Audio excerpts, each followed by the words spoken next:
everyone, this is American Girl or Americana Girl in UK. I'm still trying to decide which name to go with since making this channel. My intention for this video is to help give very straightforward information on what you need to know for applying for a fiance visa to the UK. This is from an American standpoint, but if you are in another country, this information might also be helpful to you. But of course, check the requirements for your country. You might have to do an interview as well as the English language requirement for the application.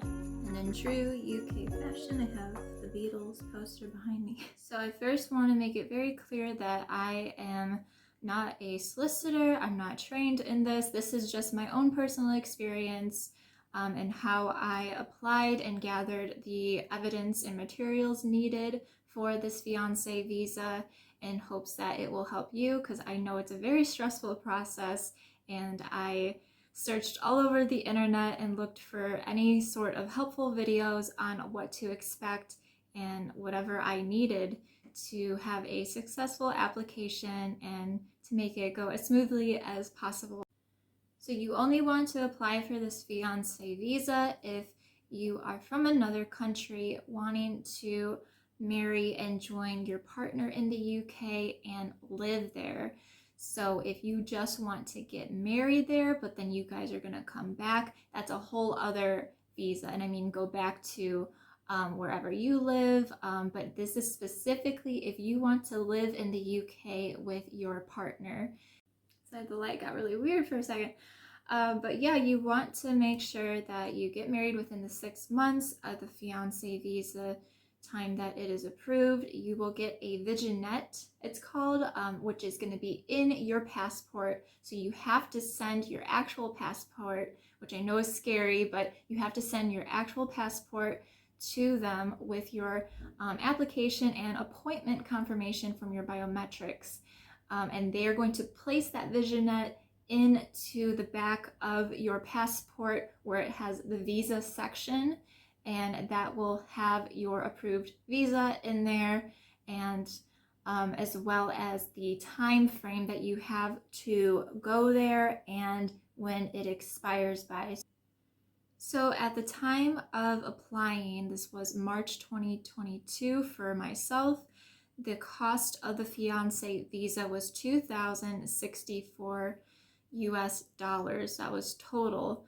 So again, that was as of 2022. So double check, make sure that hasn't changed. Sometimes the prices might change through the years. So make sure you are seeing that accurate information. Also, at the time of applying, I was told and read that it was supposed to be roughly a 3-month process, but because of the situation with Ukraine, it actually ended up delaying all family visas for 6 months. And at the time of making this video, which is the end of 2022, it is still a 6-month wait, give or take, might even be a bit more. I think mine was a little over the working days.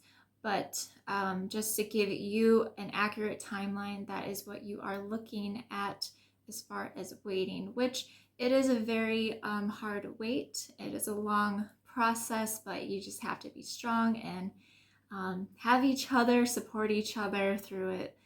Hopefully the 3-month turnaround will change in the future. Maybe at the time you're watching this video, it has changed back to the 3-month wait. But I think for the time being, it is remaining at a 6-month turnaround, which is 120 working days. Now, you really want to make sure you are counting working days.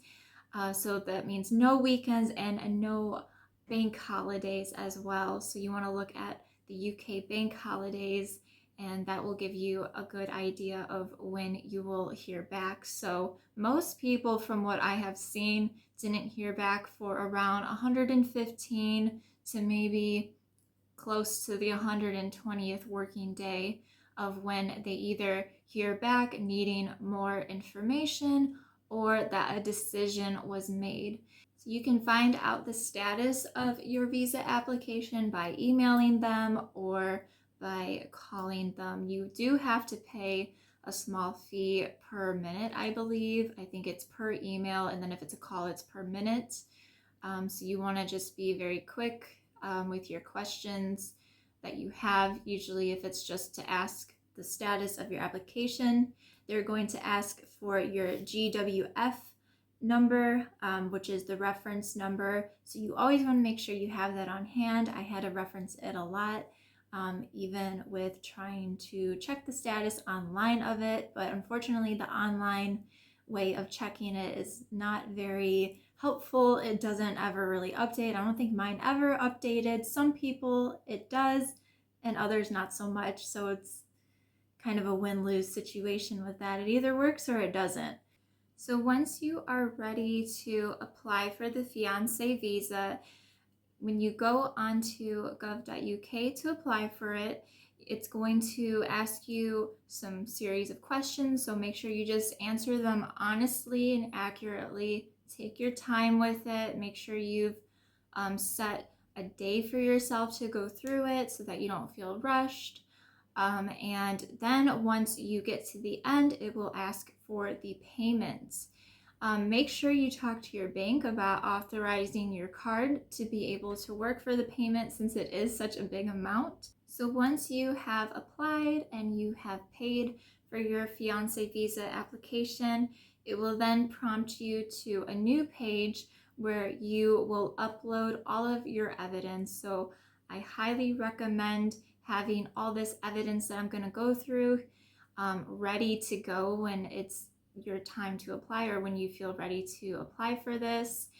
It will also prompt you to book your biometrics appointment. So once you book your biometrics appointment, you have from the time that you have applied and booked your biometrics to the date of your biometrics. So that could be a week, maybe it will be longer for some of you. And your visa working days of when you wait will not start until you have your biometrics. So it doesn't count for the date you applied. So when you're trying to track how long you think it's going to be, keep in mind that it's going to be from your biometrics date, not the application. So between that time of when you have applied and you have your biometrics coming up, you want to upload all of your evidence into that website that it takes you to. Unless you go to a visa center, some of you might choose to go to a visa center to apply and upload your evidence. That way, I believe there is some sort of fee or cost that you have to pay to scan the documents. So I just chose personally to do it myself, just through their website, and have all the evidence uploaded. So I'll actually show you what it looks like printed off here.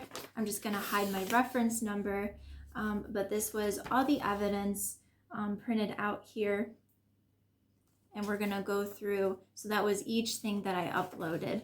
So we're going to go through and go over that evidence that you need. So one of the first things that I want to talk about for evidence, which I think is one of the most important, if not the most important, is the financial and the employment evidence. So your fiance is your sponsor. So they are sponsoring you to come there to the UK to join them. They need to make £18,600 a year. Now, if they don't meet this minimum requirement, there is another option where you have to have a certain amount of savings saved up. You would have to go look into that because that might change over time. But I remember it being a pretty big amount of savings that they needed to have. So just make sure that you double check that. But they have to make that minimum £18,600 a year. So they definitely want to make a little over that at least to be able to satisfy this requirement. So this is one of the most important things. So definitely discuss with your partner this and see if this isn't a good option. Maybe you can do the savings route. If you also have children, this figure is also going to look a little different. You're going to need to have extra money to show that you can support the children as well. So again, this is another big thing to look into. Just go to the gov.uk page to read through that financial requirement and see what other options there is. The next thing that they will need is 6 months of bank statements and 6 months of wage slips. So two different things, 6 months of bank statements and then the wage slips. My fiance sent me all this when I was getting ready to apply. He just sent me it through the phone, and I saved it in my Google Drive. They were all PDFs, which were perfect for me to upload into the self-upload area when they asked for evidence. So once you have those 6 months of wage slips and the bank statements, you also want to include a letter from your fiance's employer. You want it to be dated with an official letterhead so they can see it's from the company. It's a real company that they work for.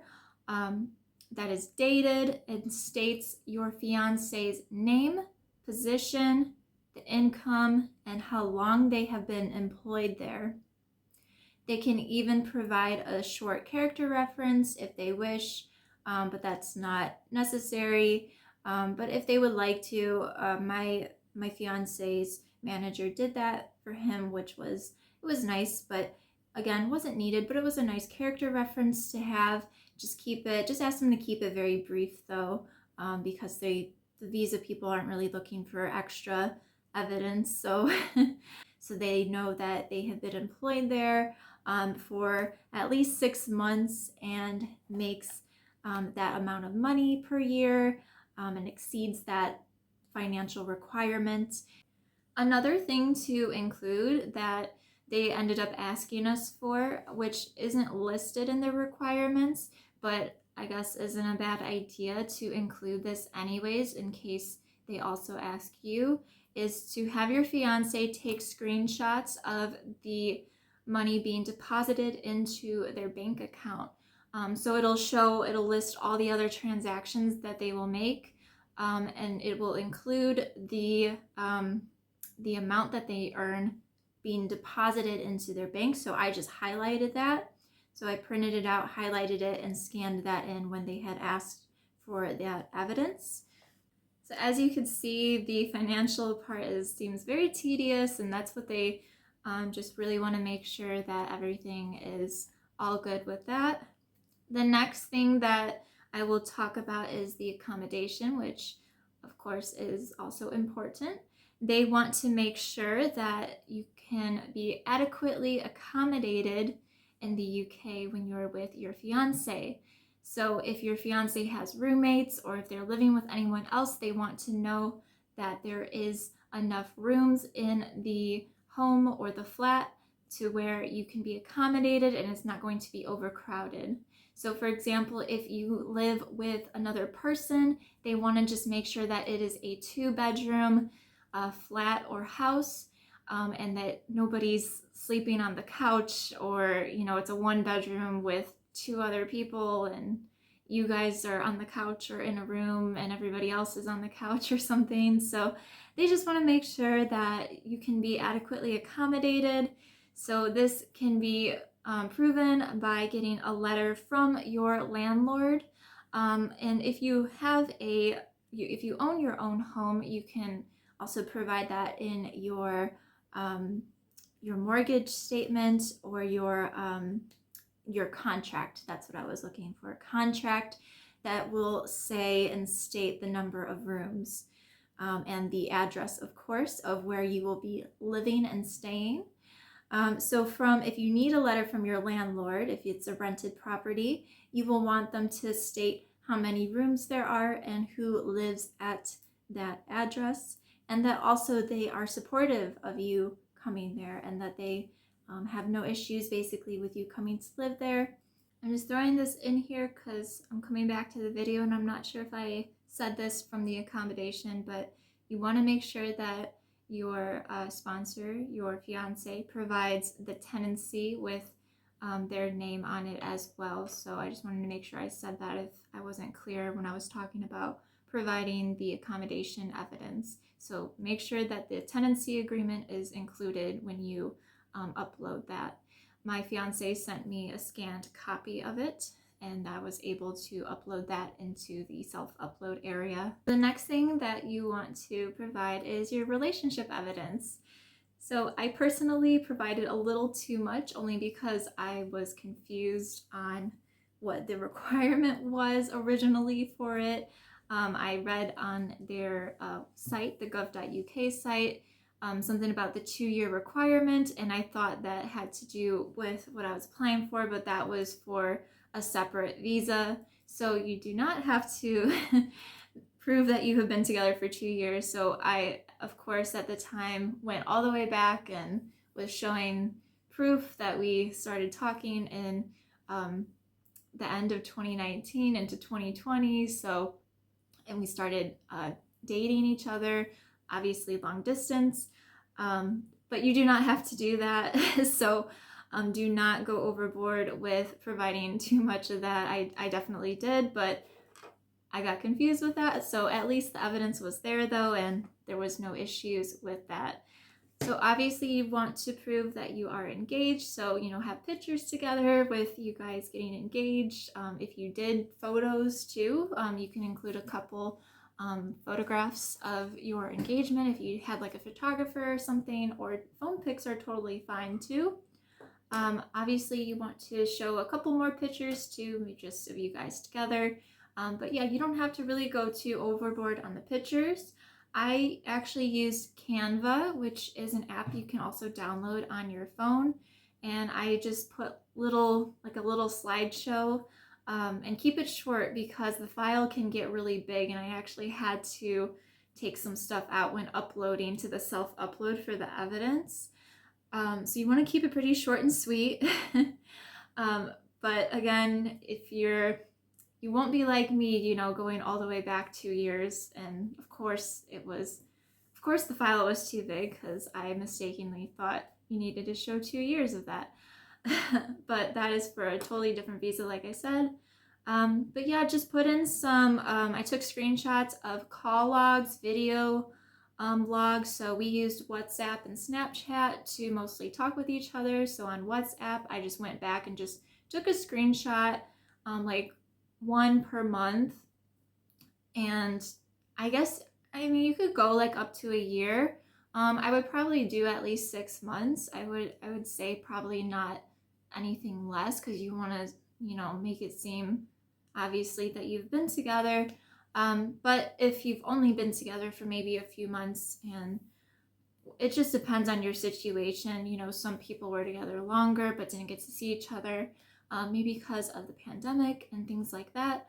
And then other people might have been able to see each other more. So everyone's situation is going to be different, but just take those screenshots of call logs, the video logs, and just include that in there. So like I said, I compiled this into Canva, into a nice little kind of like a slideshow, but not a video, but just like a PowerPoint PDF, and uploaded that into there. So I had a section for our photos and us getting engaged and finally meeting. And then I had another section that was just the call logs, some text messages that we sent. Obviously you don't have to put anything too personal in those. I just went through and just picked out some cute messages that we had, or ones that I had already saved. So you can include those screenshots also in there. Some additional things that you can provide with the relationship evidence is maybe packages that you guys have sent each other. I took a picture once or a couple times of a package that he had sent me, and the same thing with him. You just don't want to go too overboard, again, with providing stuff like that, but it is nice to include maybe a picture or two of that. So that is it as far as the relationship evidence goes. Again, you definitely don't want to include too much, but you want to have just enough to show that you have met in person, you are engaged, and you are in a genuine and happy relationship. And now the next thing I will talk about is providing a sponsor and supporting letters. So I wrote a letter separately, and my fiance he wrote his own letter. So that would be the sponsor letter, and it will basically be a summary. So you want to kind of sum up your relationship without it being too long. I think my letter was about a page and a half. His was just a page, so mine ended up being a little bit more lengthy. But you just want to basically sum up and keep it in order, and have like a nice timeline in your letters saying, this is when we first started talking, this is when we became a couple, when we met, when we were engaged, and then any other things like trips together, any times that you visited. I even included how we did have a trip booked to see each other, but then the pandemic happened and we had to cancel that. So I even showed the evidence of the hotel being canceled that we were going to stay in, and then also his original flight that he had booked. So things like that you can definitely talk about as well. Just keep it brief, short and sweet, and at the end you can also just say how you just genuinely want to be together and have plans to spend the rest of your lives together. So you can add that bit in there as well and just say something nice about your partner. Of course, make sure these letters are dated and have your name on it as well.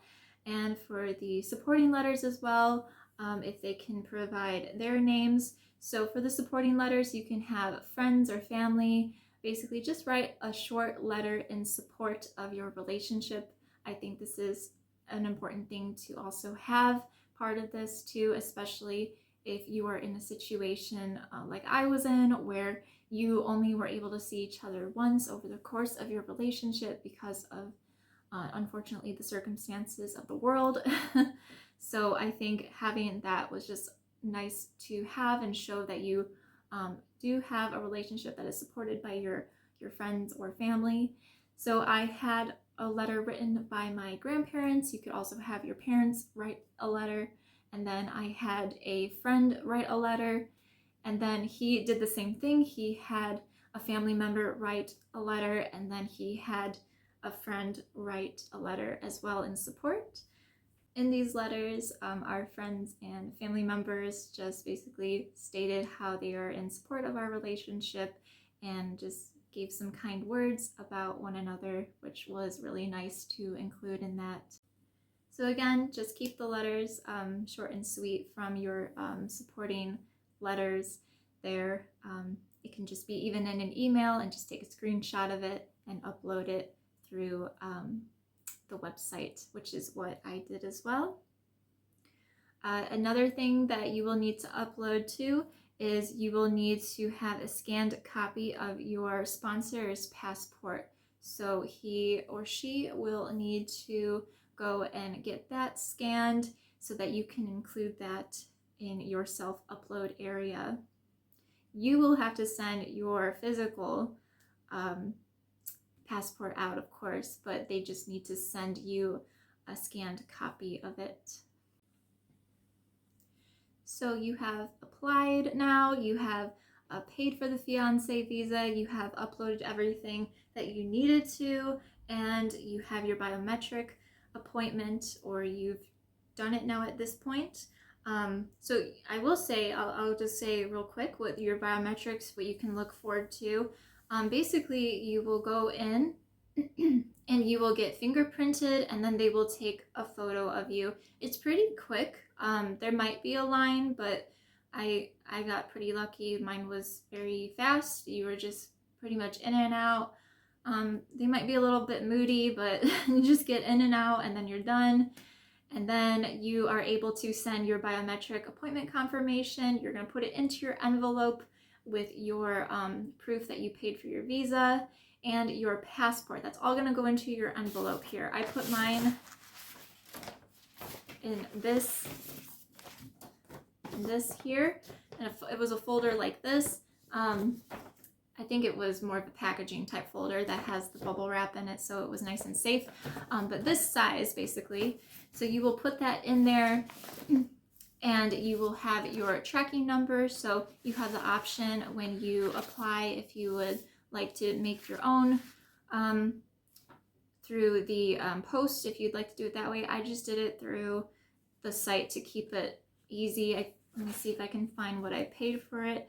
I paid for the round trip courier, which was $75 extra, so it was $75 in addition to the fiance visa fee that I paid. And I had, yeah, the self-upload was free, so it was just $0. And I did ask for the $5 SMS service, which they're supposed to text you to let you know that your visa was delivered safely to the processing center. I did get that one text, but then that was it. So I don't know if it was really worth it because I got an email as well. That's up to you if you decide to do that. But it will print off a label for you. It will make a label for you when you buy that round trip courier. Again, you don't have to do this, but it is nice to have, and I do recommend it, especially if you really want your visa as quick as possible, because there was no priority service available at the time of me applying for this, and I think as of now, as of 2022, it still is not available. I'm not sure when it will be. So it was just kind of nice to have that. If you're able to do that, you will get your shipping label and you will stick it onto the front of your folder, or your envelope, I should say. So you stick it on there, take a picture of that so you have it, and write down or save that picture so you can have your tracking number. So I can't emphasize this enough. Please have your tracking number, because that is going to be the best way for you to know what is going on with your visa, with your application. I think I looked at my tracking number on the UPS website probably at least 5 times a day when it was that month of when I should be hearing something back from it. So by like the 6th month, I was checking that every day. That is going to be the most reliable way for you to know what's going on with your visa, because sadly, they just don't tell you enough. They aren't able to, for whatever reason, tell you what's going on with it, other than that there's a decision that's been made, or that it's with the decision-making team, which that's better than nothing. You know, it's good to hear that it is with the decision-making team, and it's good to know that a decision has been made. But unfortunately, after that point, you're kind of just waiting, and you're in this period of like, when is it coming? I actually had just moved I had to go live with my parents because my lease was up at my apartment. So I needed to know when it was going to be coming so I could go back to the apartment building that I was living at to go retrieve it in time. Luckily, it all worked out anyways, but you are supposed to receive an email of when your visa is on the way. Unfortunately, I never received that email. I think I received it a couple days after I had already had it in my hands. And that's very nerve-wracking because it is such an important document, and it's your visa, it's your passport. So of course it is very nerve-wracking, and I had a lot of anxiety with that. So you're not alone if you feel like that. So my best advice to you is to check that tracking label, because one morning I woke up and I checked my tracking label on the UPS site and it said it was on its way. So that is how I knew that it was finally coming. I had no idea when it would turn up. They do say that after, I believe, 10 or 15 working days, 10 to 15, I'll just say that, working days is when you should receive your visa back once you have a decision made. It's not always accurate though. So mine, I believe, was the 10th day, and I actually contacted them to see if they could find where it was, but they can't get back for a few days. So just keep checking your label, because I woke up one day and lo and behold, my visa, my passport, it was on its way. And Unfortunately, they cannot tell you a decision, so I didn't know if it was a yes or a no until I opened my package and opened my passport to see that my visa, my fiance visa, was in there. The Viginet was placed in that visa section. A lot of people do struggle with mental health with this, even people who don't normally struggle with mental health with this process. So do take care of yourself, have each other talk to one another, calm each other down, and just feel confident in getting all this evidence together. Once you know that you have everything, it'll help you to feel better knowing that you have all the right materials you need. So that's what I hope from this video will help give you some peace of mind knowing that you have everything that you needed to apply for this visa, so you can be one step closer in being with your forever person. And at the time of making this video, I am a couple months away from finally getting married to my fiance. So then we will be going through the spouse visa process, which you will have to also do after you have gone through this fiance visa process. So it's a long and grueling process, but you will get through it together and just get all the information that you can before you are ready to apply. So you feel ready to apply knowing that you have everything that is needed and required. Feel free to comment down below if I did miss anything. I would be happy to address it in the comments below, or if you have any other questions, I could try my best to answer. It just might depend on what it is. Always though, refer to the gov.uk website with more specifics, but as we kind of know, they don't really get into a lot of specifics on there, so which is why I wanted to make this video, so you could take the information that I gave in my own personal experience and take it with you moving forward. Thank you so much for finding this video and for watching it. Let me know if you want any more videos about the UK or anything maybe related to the visa. I might do a spouse visa one once I have gone through that process, but I want to make sure I actually go through that process first. I believe we're actually going to use a solicitor this time just because the fiance visa was so stressful on us that we would just rather have a solicitor to give us more peace of mind. So I think that's what we're going to do for this next one. If you like this video, please do like this so other people can see it and comment below. Share it if you know of any groups that might find this information helpful, or if you know somebody that might find this information helpful. I was in a couple groups on Reddit that you can also check out that was helpful to see where other people were at. There's even a tracker on there that somebody made that you can see where other people are getting their fiance and spouse visas.